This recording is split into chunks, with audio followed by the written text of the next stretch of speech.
Sino nga ba si Dr. Jose Rizal? Bakit siya itinuring na pambansang bayani ng Pilipinas?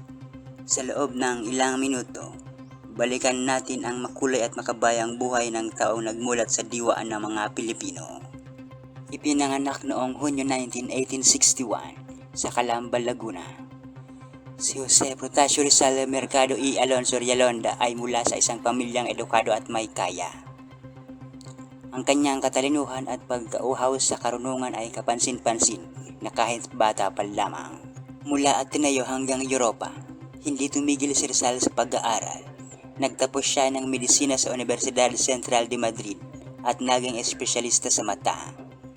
Ngunit hindi lang siya isang doktor. Isa rin siyang manunulat, pintor, eskultor, makata at lingwistang nagsasalita ng mahigit 20 wika.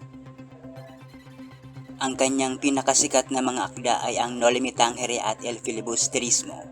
Sa mga nobelang ito, inilantad niya ang katiwalian, pagmamalupit at kawalang katarungan sa ilalim ng kolonyal na pamahalaan ng Espanya. Nagising ang damdaming makabayan ng maraming Pilipino at doon nagsimula ang mas matinding laban para sa kalayaan. Naglakbay si Rizal sa iba't ibang bansa hindi para magbakasyon, kundi upang ipaglaban ang karapatan ng mga Pilipino sa mapayapang paraan. Naging bahagi siya ng kilusang propaganda sa Europa at nagsulat ng mga sinaysay at liham para sa reforma sa Pilipinas. Ngunit habang nais ni Rizal ng mapayapang pagbabago, ibang landas ang tinahak ng katipunan.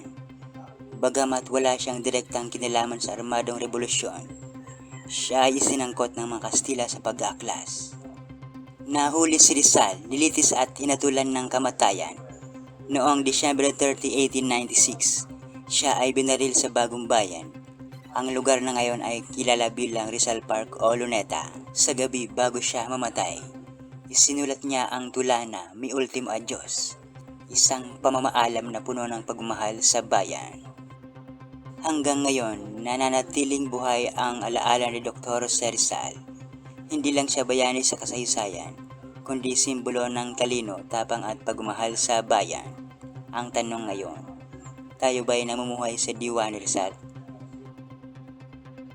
Kung nagustuhan mo ang video na ito, huwag kalimutang mag-like, mag-subscribe at i-share sa mga kaibigan. I-comment ang inyong paboritong quote ni Rizal sa baba. Hanggang sa muli, mabuhay ang Pilipinas!